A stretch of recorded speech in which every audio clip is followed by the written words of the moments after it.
नमस्कार दोस्तों PCS academy में मैं आप सभी लोगों का स्वागत करता हूं। और दोस्तों आज की डेट में हम लोग यूपी पीसीएस मेंस के आंसर राइटिंग का अगला पार्ट देखेंगे। 150 नंबर पार्ट तक हम लोगों ने आंसर राइटिंग की प्रैक्टिस देख ली थी। आज हम लोग 151वां नंबर पार्ट देखेंगे। प्रत्येक पार्ट में हम लोग 2 प्रश्नों को देखते हैं। पहला स्टैटिक जीएस का होता है और दूसरा आपका करंट अफेयर का प्रश्न होता है। तो दोनों प्रश्नों को आप लोग बेहतर ढंग से लिखने का प्रयास करिए और जो भी समय है इसका सदुपयोग करिए। आंसर राइटिंग आप लोग डेली करते रहिए, क्योंकि देखिए एक एक दिन आपका निकलता चला जा रहा है। और जो लोग भी भाई जिनको जॉब लेनी है उनके लिए बस यही एक छोटी सी रिक्वेस्ट है कि भाई आज से ही आप लोग आंसर राइटिंग करते रहिए। आज से ही आप लोग लिखना स्टार्ट कर दीजिए, क्योंकि देखिए समय आपके लिए नहीं रुकने वाला, किसी के लिए नहीं रुकने वाला। और जो भी 24 घंटे आपके पास हैं तो उनको बेहतर ढंग से एक एक घंटा, जैसे 1 घंटे आप मेंस के लिए दे दीजिए लिखने के लिए, और बाकी का टाइम जो है वो आप मुख्य प्रारंभिक परीक्षा के लिए लगा दीजिए। ठीक है, तो इससे क्या होगा, दोनों आपके प्रारंभिक परीक्षा और मुख्य परीक्षा दोनों की अच्छे से तैयारी आपकी होती रहेगी। आइए आज का जो प्रश्न है प्रश्न को देखते हैं। देखिए आज का प्रश्न पेपर फर्स्ट का प्रश्न है, जीएस पेपर फर्स्ट का प्रश्न है। प्रश्न संख्या 301 है और 200 शब्द सीमा में इस प्रश्न को आप लोगों को लिखना है। लिखने से पहले वही सावधानियां कि जैसे जो ग्रामर की गलतियां हैं वो आपसे नहीं होनी चाहिए।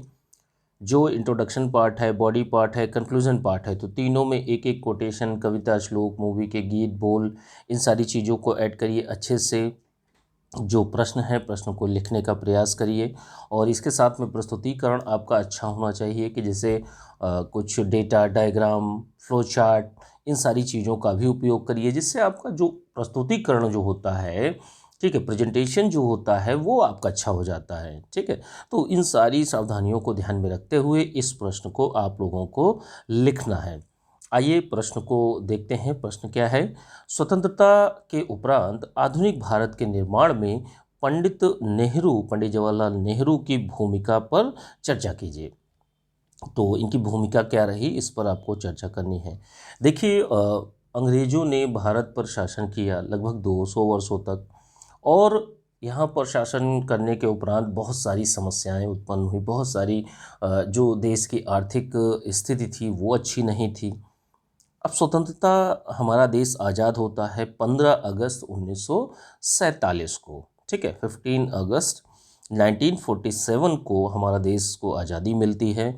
और जो 200 वर्षों की गुलामी थी उसके बाद हमारा देश जो है आज़ादी की सांस लेता है। ठीक है, अब ऐसे समय में भारत देश में बहुत सारी समस्याएं उत्पन्न थी, क्योंकि देखिए जो अंग्रेज़ थे, अंग्रेज़ों ने भारत को हर तरीके से शोषण किया था। वो चाहे आर्थिक रूप हो, सामाजिक रूप हो, हर तरीके से जो अंग्रेज़ थे, अंग्रेज़ों ने भारत का शोषण ही किया था, और मेनली आर्थिक रूप से सबसे ज़्यादा किया था। तो देखिए हमारे यहाँ क्या था, आज़ादी के बाद में विभाजन होता है, तो ये विभाजन की समस्या देखी जाती है। उसके बाद सांप्रदायिकता की, देखिए सांप्रदायिकता बहुत पहले से भी रही है, आज़ादी के बाद भी दिखाई पड़ती है और वर्तमान में भी दिखाई पड़ती है। शरणार्थियों की समस्या कि भाई जब विभाजन हुआ तो उस समय अब शरणार्थी कहाँ जाएं, किस देश में जाएं, किस तरीके से क्या मैनेज किया जाए, तो ये भी था। और आर्थिक बदहाली तो हमारे यहाँ बहुत ही ज़्यादा थी, क्योंकि आर्थिक रूप से अंग्रेज़ों ने बहुत ही ज़्यादा शोषण किया था। भाई 200 वर्षों तक बस लूट खसोट ही चलती रही, हर तरीके से भारत का शोषण ही किया गया। जो भी यहाँ के संसाधन थे, रिसोर्सेज थे, उनका दोहन किया गया, अत्यधिक दोहन किया गया। ठीक है, तो जो पंडित नेहरू थे तो इन्होंने, भाई यही पीएम बनते हैं, और पंडित जवाहरलाल नेहरू ने आधुनिक भारत की नींव रखने का प्रयास करते हैं, उन्होंने रखी भी। तो अब इन्होंने क्या क्या नींव रखी, क्या किस तरीके से चीज़ें करी इन्होंने, उनको अब आप लोगों को बताना है। कि जैसे देखिए सबसे पहले तो हम इनके आर्थिक पक्ष की बात करेंगे। तो देखिए आर्थिक पक्ष में क्या है कि इन्होंने क्या है, भारतीय अर्थव्यवस्था को एक मिश्रित अर्थव्यवस्था जो होती है उसको अपनाया गया। भारत में मिश्रित अर्थव्यवस्था है, यानी सार्वजनिक क्षेत्र और निजी क्षेत्र दोनों का सहयोग लेते हुए विकास को आगे बढ़ाने के लिए प्लानिंग करी गई। और क्या है, बहुत सारे संस्थानों की भी स्थापना होती है। जैसे जितने भी योजनाएं होती हैं, तो योजनाओं को बनाने के लिए, उनकी प्लानिंग के लिए एक प्लानिंग कमीशन लाया गया। योजना आयोग 1950 में लाया गया। राष्ट्रीय विकास परिषद एनडीसी की भी स्थापना करी गई 1952 में। हमारे यहाँ देखिए जितने भी पंचवर्षीय योजनाएं आई, वो भी नेहरू के काल में ही, स्टार्टिंग में ही सारी की सारी चीज़ें स्टार्ट होती हैं। और क्या है, देश को अच्छी स्थिति में पहुंचाने के लिए, आर्थिक गतिविधियों को तेज करने के लिए, उद्योग धंधों को बढ़ाने के लिए हमारे यहाँ औद्योगिक संरचना का निर्माण भी इन्होंने किया। बहुत सारी पंचवर्षीय योजनाओं में, किसी में गरीबी का नारा, बेरोजगारी उन्मूलन का नारा, ये सारे के सारे कार्य पंडित नेहरू की महत्वपूर्ण भूमिका इन कार्यों में रहती है। अब देखिए, हमारे यहाँ एक लोकतांत्रिक समाज की भी स्थापना की गई कि जहाँ पर लोगों की आवाज़ सुनी जाए। लोग, एक ऐसा समाज हो जहाँ जो समाज बना हो वो लोगों के द्वारा बना हो। ठीक है, तो इस तरीके से। और क्या है, लोगों के लिए पंडित नेहरू के ही काल में, उसी समय स्टार्टिंग में, स्वतंत्रता के बाद में सामुदायिक विकास कार्यक्रम भी लाया गया। तो यह 1952 में लाया गया था, 1952 में। ठीक, तो इसके माध्यम से जो सामुदायिक विकास था, भाई हमारे यहाँ जो समुदाय हैं, जो लोग हैं, उनका विकास हो सके। तो उनमें बहुत सारी चीज़ें होती हैं कि जहाँ लोग रहते हैं कि भाई वहाँ पर हमें शिक्षा होनी चाहिए, अच्छा स्वास्थ्य होना चाहिए, कृषि क्षेत्र में सुधार किए गए। ठीक है, संचार क्षेत्र को आगे बढ़ाने का कार्य किया गया। तो ये सारे के सारे कार्य जो हैं सामुदायिक विकास कार्यक्रम के अंतर्गत किए गए। और भी कार्य किए गए, जैसे काश्तकारी सुधार भी किए गए। इनमें चकबंदी हो गया, हदबंदी हो गया। तो ये सारी की सारी चीज़ें की गई। शिक्षा में क्या किया गया कि शिक्षा में विश्वविद्यालय अनुदान आयोग की भी स्थापना की गई, एनसीईआरटी की भी स्थापना की गई। ठीक है, तो ये सारे के सारे कार्य जो हैं वो पंडित नेहरू की इनमें महत्वपूर्ण भूमिका रहती है। अगली चीज़ क्या है, प्रौद्योगिकी के विकास में भी बहुत सारी संस्थाओं की भी स्थापना हुई। अब अगर देखेंगे, ठीक है, तो इनमें परमाणु ऊर्जा आयोग हो गया, वैज्ञानिक एवं अनुसंधान परिषद हो गई, नवाचारों को बढ़ावा देने के लिए। तो ये हर तरीके से भारत की जो विकास है उसको सुनिश्चित करने के लिए ये सारे के सारे कार्य किए गए। विदेश नीति के स्तर पर भी बहुत सारे कार्य किए गए, जिनमें शीत युद्ध काल में जो गुटनिरपेक्षता की नीति को भी अपनाया गया। जिस समय शीत युद्ध चल रहा था, एक वैचारिक युद्ध चल रहा था यूएसएसआर और यूएसए के बीच में, अमेरिका के बीच में, तो उसी समय भारत ने क्या किया, अपना एक स्टैंड लिया कि भाई हम ना यूएसएसआर के साथ में जाएंगे, ना हम अमेरिका के साथ में जाएंगे, हम किसी भी गुट में नहीं रहें। तो यहाँ पर गुटनिरपेक्षता की भी नीति को अपनाया गया, पंचशील सिद्धांतों को अपनाया गया।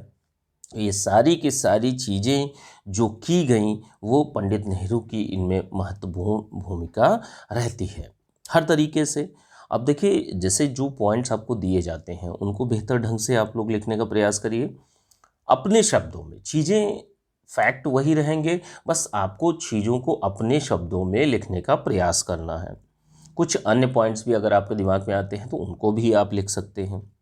ठीक है, और अच्छे से इस प्रश्न को आप लोग 200 शब्द सीमा में आप लोग लिखने का प्रयास करिए। शब्द सीमा का भी आप लोगों को खास ख्याल रखना है। ठीक है, इसकी पीडीएफ जो है आप लोगों को, जो यूपीपीसीएस मेंस 2021 का जो पेड ग्रुप चल रहा है, तो उसमें आप लोगों को मिल जाएगी, ध्यान रखिएगा।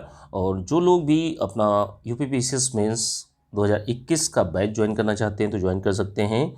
नंबर है 9140085178। इस नंबर पर आप लोग मैसेज करके जानकारी ले सकते हैं। ठीक है, और डेली दोस्तों आप लोग एटलीस्ट 2 प्रश्न ज़रूर लिखा करें। मेरी आपसे रिक्वेस्ट है, अगर आप सीरियसली यूपीपीसीएस की तैयारी कर रहे हैं, केवल औपचारिकता निभा रहे हैं, तो फिर उनके लिए कुछ नहीं कहा जा सकता। ठीक है, तो आप लोग बेहतर ढंग से, बेहतर तरीके से जो आंसर राइटिंग प्रैक्टिस है उसको अभी से आप लोग स्टार्ट करिए। अभी से चीज़ों को लिखना और पढ़ना स्टार्ट करिए, क्योंकि देखिए समय बिल्कुल भी नहीं अब मिलेगा। ठीक है, क्योंकि देखिए पीटी है, पीटी के बाद में इसी 2021 में अगर आपको नौकरी लेनी है तो आपको दोनों चीज़ों को ध्यान रखिएगा। अगर आपको 1 साल में अगर चीज़ें पीटी और मेंस की कंप्लीट करनी है तो आपको एक तुलनात्मक अध्ययन करना पड़ेगा, दोनों को साथ लेकर चलना पड़ेगा। ठीक है, तो इस तरीके से लिखिए। आइए दूसरे प्रश्न में चलते हैं। दूसरा प्रश्न जो है आपका करंट अफेयर का प्रश्न है। प्रश्न संख्या जो है आपका 302 है और 125 शब्दों में आप लोगों को इस प्रश्न को लिखना है, मात्र 125 शब्दों में लिखना है। ठीक है, लिखने से पहले कुछ सावधानियां कि जैसे जो ग्रामर की गलतियां हैं वो आपसे नहीं होनी चाहिए। जो इंट्रोडक्शन पार्ट है, बॉडी पार्ट है, कंक्लूजन पार्ट है, तो तीनों में एक एक कोटेशन, कविता, श्लोक, मूवी के गीत, बोल, इन सारी चीज़ों को ऐड करिए और अच्छे से इस प्रश्न को लिखने का प्रयास करिए। प्रस्तुतिकरण के संदर्भ में आप लोग डेटा, फ्लोचार्ट, डायग्राम, इन सारी चीज़ों का भी उपयोग करिए जहाँ पर भी रेलेवेंट होता है।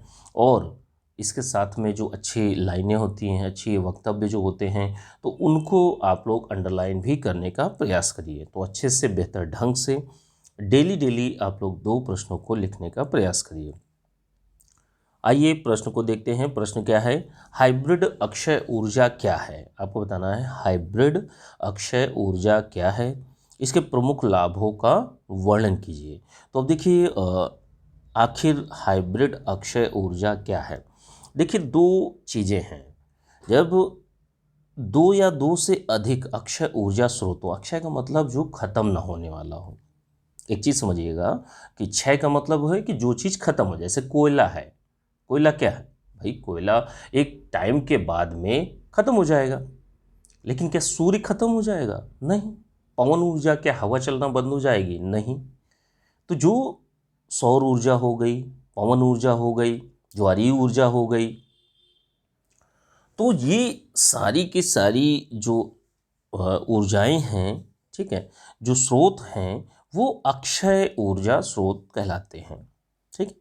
अब यहाँ पर क्या है, जो हाइब्रिड अक्षय ऊर्जा है, तो इसमें 2 अक्षय ऊर्जा स्रोतों को संयोजित करके जो चीज़ निकल कर आती है उसी को नाम दिया गया है। क्या नाम दिया गया है? हाइब्रिड अक्षय ऊर्जा। और ये इसका देखिए 2 चीज़ों को, जैसे आप ए और बी को मिलाकर एक तीसरी चीज़ बना रहे हैं, तो कुछ ना कुछ आपको टेक्नोलॉजी उसमें लगानी पड़ेगी। तो इसी में क्या है, ऊर्जा रूपांतरण की उचित प्रौद्योगिकी के माध्यम से इन चीज़ों को परिवर्तित किया जाता है। 2 या 2 से अधिक अक्षय ऊर्जा स्रोतों को एक साथ मिलाकर चीज़ों को क्रियान्वित किया जाता है। इसमें क्या है कि जैसे पवन ऊर्जा हो गई, सौर ऊर्जा के स्रोतों को एकीकृत करना इसका प्रमुख लक्ष्य होता है। और ऊर्जा का ऐसा विश्वसनीय रूप, वहनीय रूप, एकीकृत वाला ये समाधान माना जाता है जो अक्षय ऊर्जा स्रोत है। ठीक है, जो हाइब्रिड अक्षय ऊर्जा है। इसमें कई चीज़ें हो सकती हैं, जैसे जल विद्युत हो गया। भाई ऐसा तो नहीं है कि पानी खत्म हो जाए, तो जल से जो विद्युत का उत्पादन होता है वो हो गया। पवन ऊर्जा हो गई, ईंधन, पवन और ईंधन हो गया।